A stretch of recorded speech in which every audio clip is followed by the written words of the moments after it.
Meus queridos irmãos, a graça e a paz de nosso Senhor Jesus Cristo, aqui estamos, como de costume, para dar continuidade ou falar das nossas aulas de Escola Bíblica Dominical.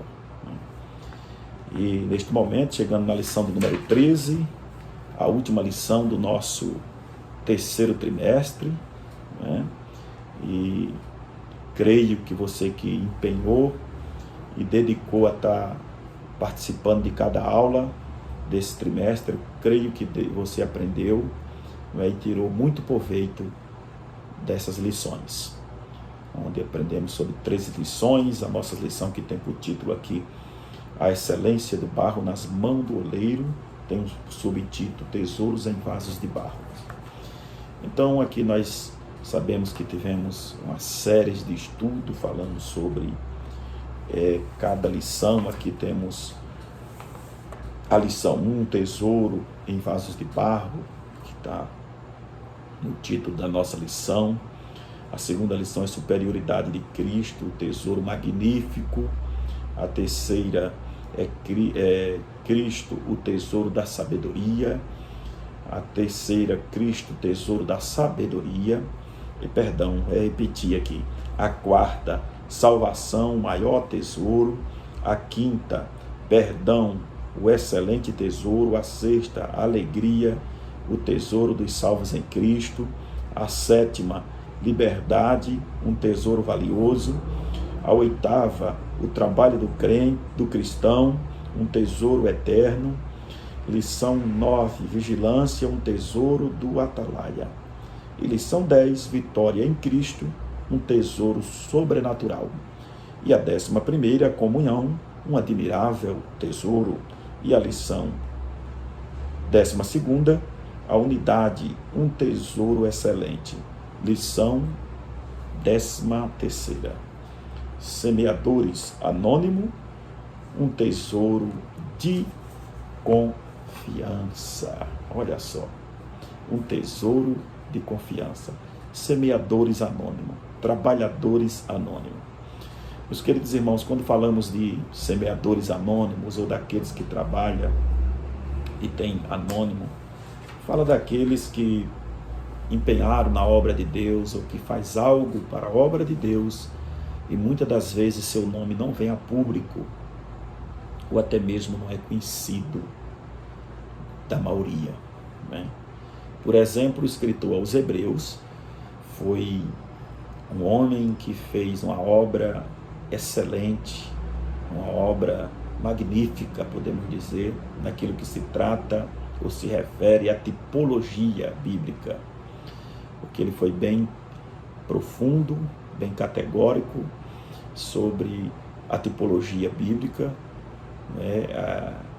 porque ele escreve para uma classe de judeus convertidos ao Evangelho e que infelizmente estava meio voltado para os costumes judaicos, e ele veio aqui através da carta ou da epístola, como tem o título, aos Hebreus, porque foi escrito para judeus,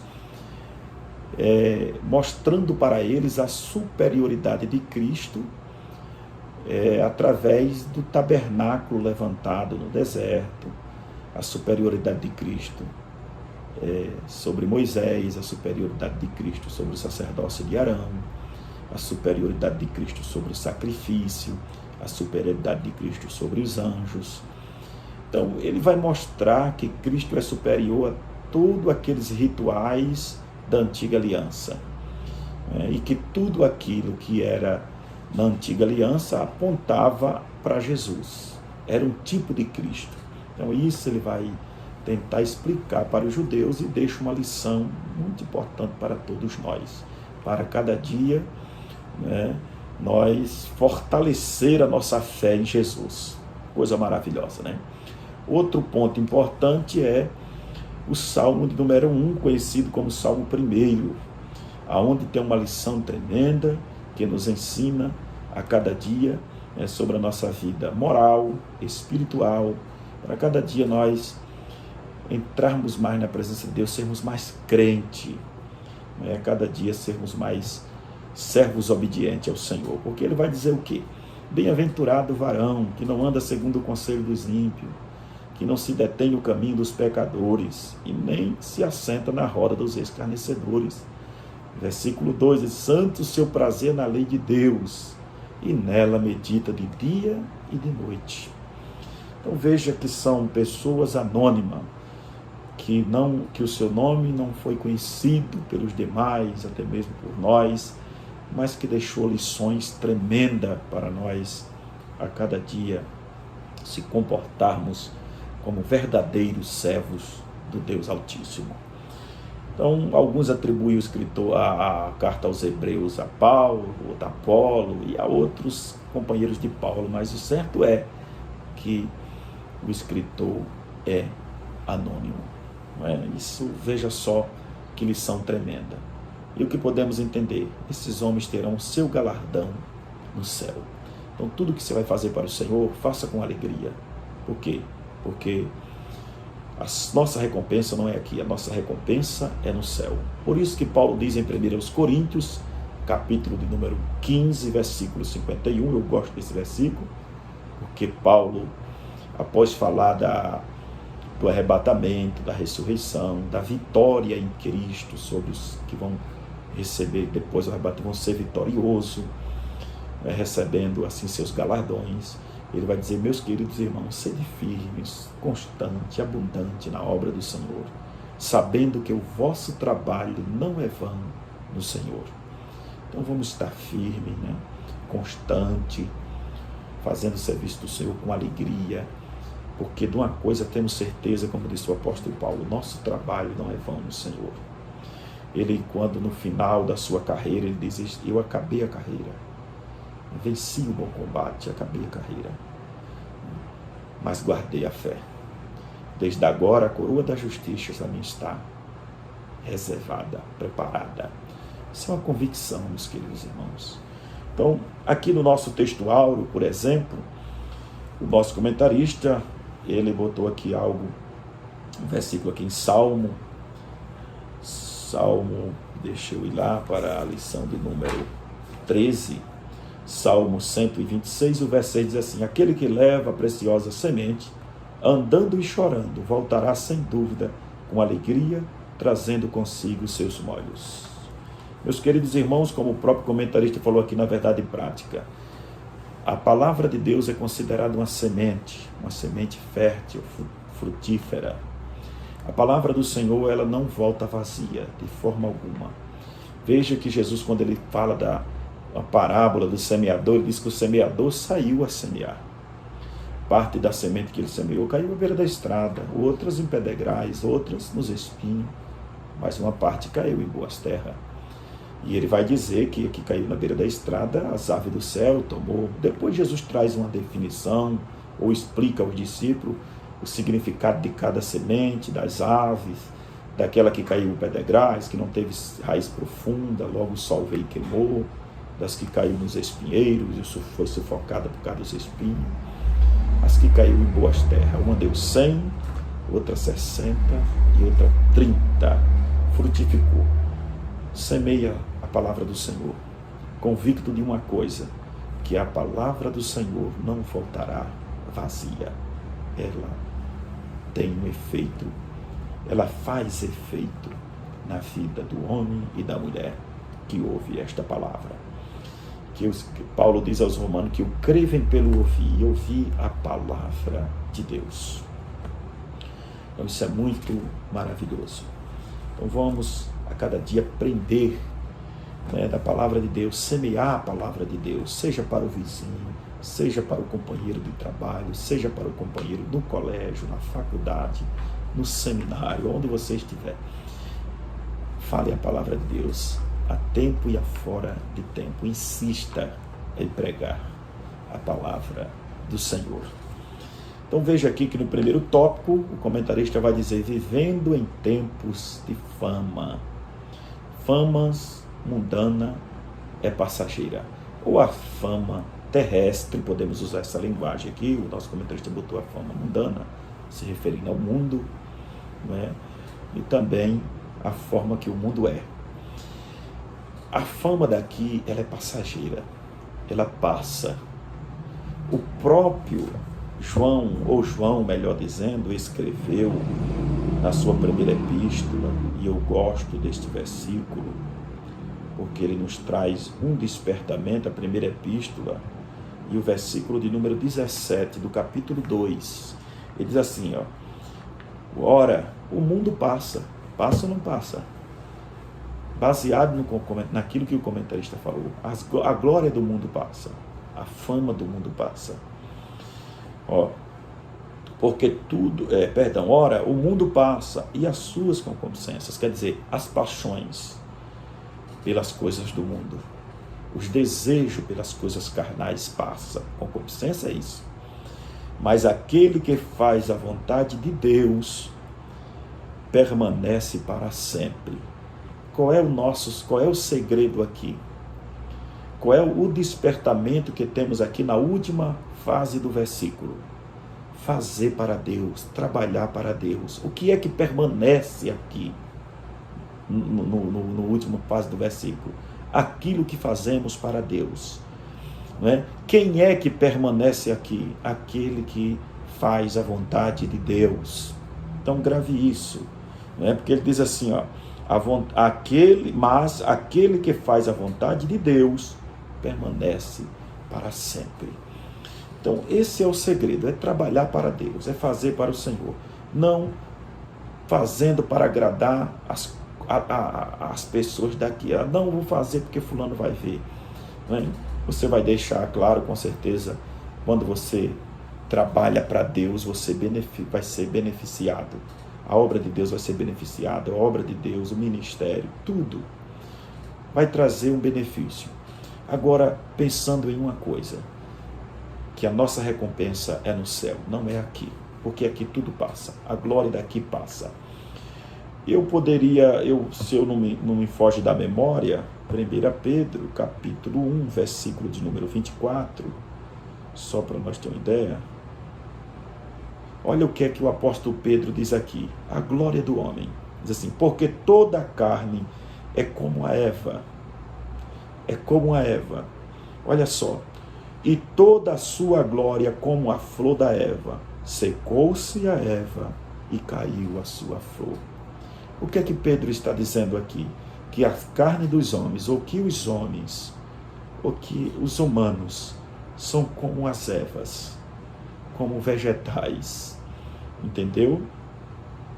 Que ele vai dizer o que aqui, toda a carne é como as ervas, e toda a sua glória, e a glória deles, como a flor das ervas, que cai a sua flor.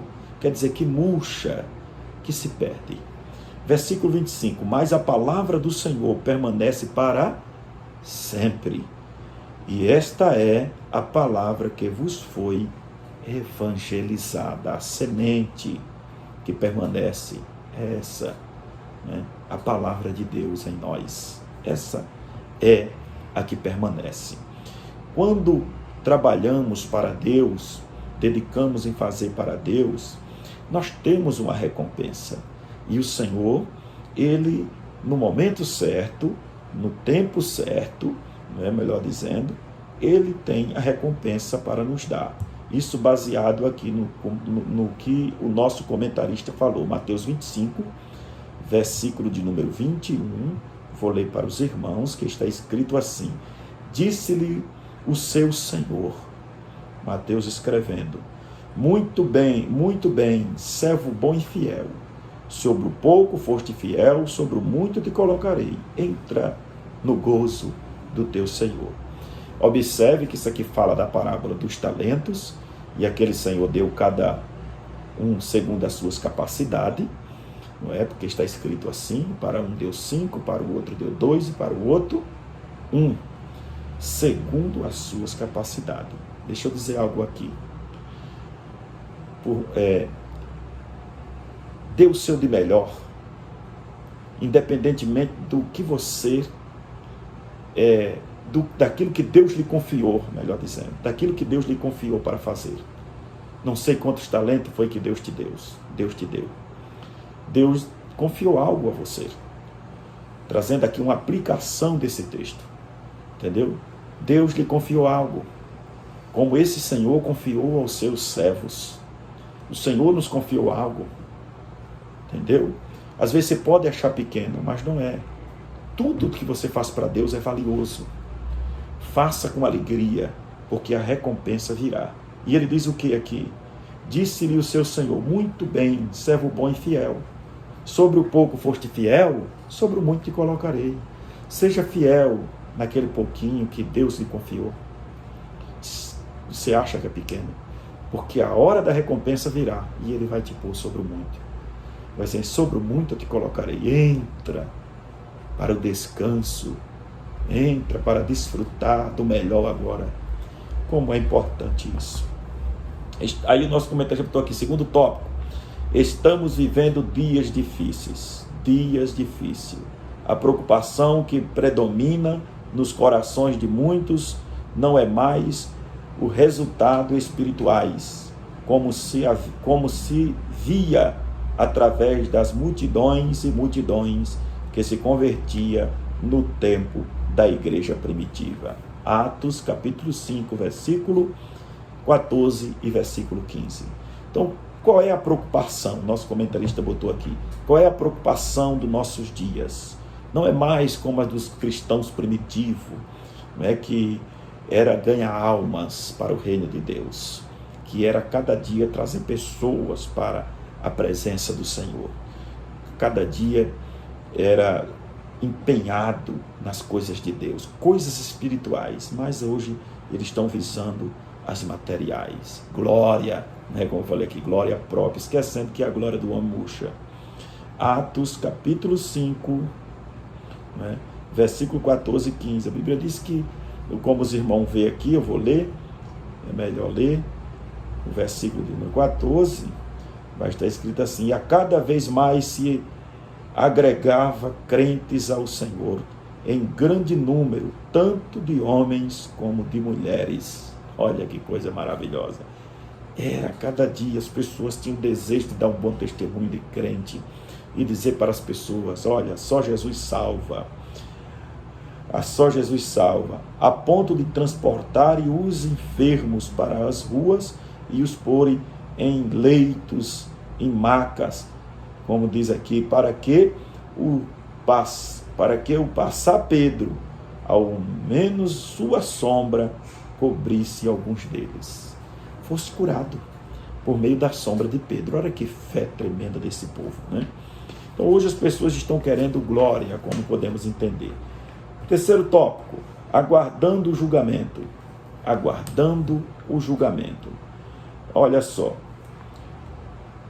quando se trata de julgamento, né, isso nós podemos entender que cada um vão ser julgados segundo as suas obras, que está escrito, vai ser julgado segundo as suas obras.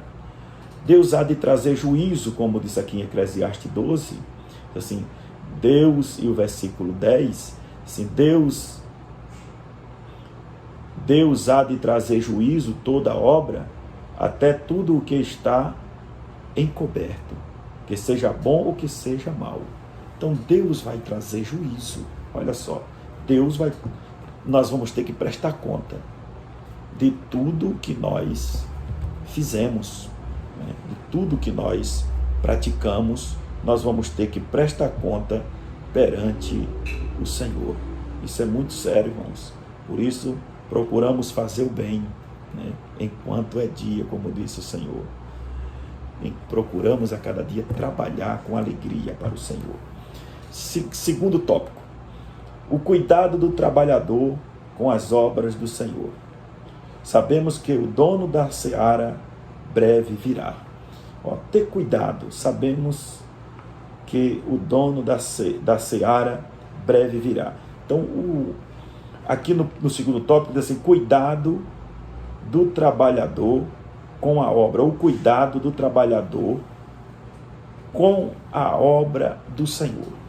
Devemos trabalhar com diligência, né? Termos cuidado, né? Trabalhar com reverência. Assim, certamente chegará o dia em que o nosso Redentor virá receber o nosso trabalho. E ele botou aqui Mateus 25 e 19, baseado no que falamos. Ele virá receber e nós vamos prestar conta do nosso trabalho. de que forma foi que nós trabalhamos para Ele, se trabalhamos com amor, ou se trabalhamos apenas para ser visto pelos homens, se trabalhamos verdadeiramente, se dedicamos na obra do Senhor, sem pensar em recebermos alguma coisa aqui, sim, sermos recompensados no céu, se não trabalhamos desleixadamente, né? Porque tudo isso vamos ter que prestar conta. Então, tudo que for fazer para Deus, faça perfeito, né? Dê o seu de melhor. Quero deixar essa palavra aqui. Dê o seu de melhor, porque a prestação de conta virá e Deus vai saber de que forma. Eu vou enterrar o talento. Enterra, depois você vai prestar conta do talento enterrado. O segundo ponto do primeiro tópico está assim: trabalhamos até o Senhor voltar. O nosso trabalho, enquanto estivermos aqui nessa terra, trabalhar para Deus, não se limita. Nós temos que trabalhar até o Senhor voltar, né? Vamos trabalhar, meus queridos irmãos, para Jesus. Dar o nosso de melhor para o Senhor. O terceiro ponto, eu quero ser breve aqui, não quero estender muito, está escrito assim: Deus reconhece o trabalho do cristão. Trabalhemos pensando em uma coisa: Deus reconhece o trabalho do cristão. Então, alguém pode até não te ver, não é? Pode até não reconhecer o trabalho que você faz para Deus, mas o importante aqui é que tem alguém que vê, é que tem alguém que reconhece o trabalho do cristão, que tem alguém que tem recompensa para nos dar. Então, trabalhe pensando nisso. Mas ninguém está me vendo, mas tem um Deus que está te vendo e sabe o que você está fazendo para Ele, entendeu? Ainda que pessoas não valorizem, ainda que pessoas menosprezem, ainda que pessoas não levem a sério o que você está fazendo, o que importa é que Deus está vendo. Isso é o importante. Se alguém não leva a sério, se Deus está levando a sério, então toca o barco. Não deixa para lá. Deixa as críticas de lado, né? Deixa quem quiser criticar, falar o que quiser. Fala como Neemias: eu estou numa grande obra, de forma que não posso parar. Então, empenha na obra de Deus e deixa quem quiser falar, né? Até certos convites, Neemias nos ensina que temos que ignorar, evitar. Dizer: olha, não, eu estou trabalhando, não posso ir nesse banquete seu aí não. Então, por que senão? Senão por quê? Vai te atrapalhar na obra do Senhor.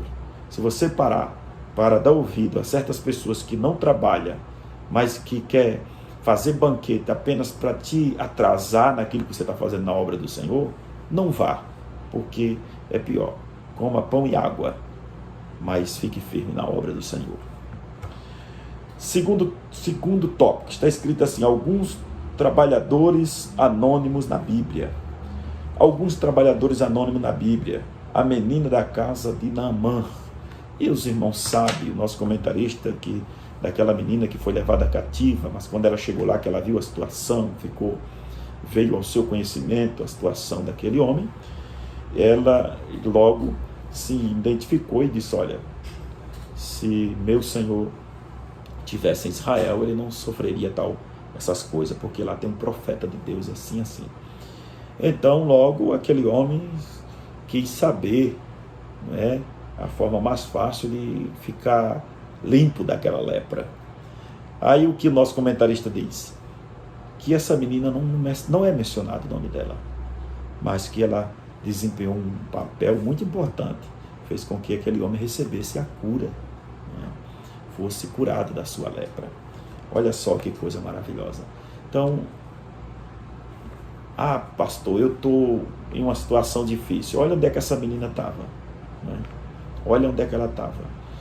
Eu não vou falar nada não. Faça, mas ninguém me vê, ninguém me dá valor. Negativo, meu irmão. O nosso maior valor, quem dá é Deus. É Ele. Amém? Pense nisso. Deus é quem vai te dar a recompensa lá no céu. Pense nisso. Põe isso no seu coração. Segundo ponto do terceiro tópico, está escrito assim: o troféu dos invisíveis. Todos os nossos trabalhos estão arquivados. Tudo que foi feito ao Senhor Jesus, Ele retribuirá. Interessante que ele botou aqui: tudo nosso trabalho está arquivado. Isso é uma realidade. tudo que você faz para Deus está arquivado no céu. E olha só, seja bom ou mal, porque no juízo de Deus vai ser julgado as coisas boas e as coisas más, seja bom ou más. Então Deus vai nos julgar conforme o que nós fizemos, conforme as nossas obras. Então tudo está arquivado diante de Deus e tudo vai ser lembrado lá. Pense nisso, mas eu fiz, ninguém viu, mas está arquivado diante de Deus. Terceiro ponto do terceiro tópico está escrito assim: preocupados com o dia do acerto de contas. Preocupados com o dia do acerto de conta. A maior preocupação é que muitas situações usadas por aqueles que se dizem chamados são feitas usando o nome de Deus. Está vendo? O Senhor falou comigo, o Senhor falou comigo, o Senhor me revelou. Deus está neste negócio. Eu não pedi nada a ninguém. O que está acontecendo é a obra direta de Deus. Pergunta-se, será que Deus está será que Deus está nisto mesmo? Então, isso aqui é muito sério, meus queridos irmãos, porque a gente vai fazer, não, Deus está nesse negócio, como nosso comentarista dizia aqui, Deus falou. E é importante, né, fazer a obra de Deus com convicção, ter convicção do que está fazendo, fazer com convicção. Não, eu tenho convicção que estou trabalhando para Deus, eu tenho convicção que estou fazendo uma obra para Deus. Então isso é muito importante, e ter certeza daquilo que ele está falando, porque tem gente que para ser visto, e às vezes Deus nem falou, ele diz que Deus falou. É de Deus, né? Tem tudo, nem tudo é de Deus. Isso é muito importante, às vezes é do homem. Mas o certo é que faça o trabalho, empenho na obra do Senhor, sem pensar em ser visto, seu nome ser publicado, sim ou não, mas você está empenhando uma obra, você está desempenhando uma obra em nome do Senhor, e sim fazendo para Deus, independentemente de qualquer circunstância. Meus queridos irmãos, quero finalizar aqui agradecendo a Deus por mais um trimestre realizado, finalizado. Que Deus assim continue abençoando, iluminando a mente do nosso comentarista para que continue nesta obra tão maravilhosa, não é? E logo mais adiante chegaremos ao quarto trimestre e eu creio que tem mais coisa boa para nós aí, né? Deus tem algo para nós. Vou usar aqui a linguagem que o nosso comentarista usou. Deus com certeza tem algo muito maravilhoso para nós, né? Já do que aprendemos, e vamos continuar aprendendo na palavra de Deus. Então que Deus assim o abençoe, que Deus continue lhe dando força, né? O quarto trimestre nós vamos falar sobre as 7 igrejas da Ásia, o título é o título da nossa lição do quarto trimestre, tem por subtítulo os 7 tempos da igreja na terra. Então já lhe deixando aí uma curiosidade. Deus continue abençoando o nosso conselho administrativo, né, da nossa escola bíblica dominical, e nunca esqueça sempre do nosso pastor presidente, né, louvar a Deus pela vida do nosso pastor Aldair Gonçalves Dias, toda a sua família, com todos aqueles que estão ali, as diretorias, que estão lhe auxiliando, cada vice, todo o ministério. Que Deus abençoe, que Deus continue nos dando graça, que Deus continue nos dando sabedoria e entendimento do alto. Fica todos na paz, continue orando por cada comentarista, por o conselho, por cada pastor. Fica todos com Deus. Amém.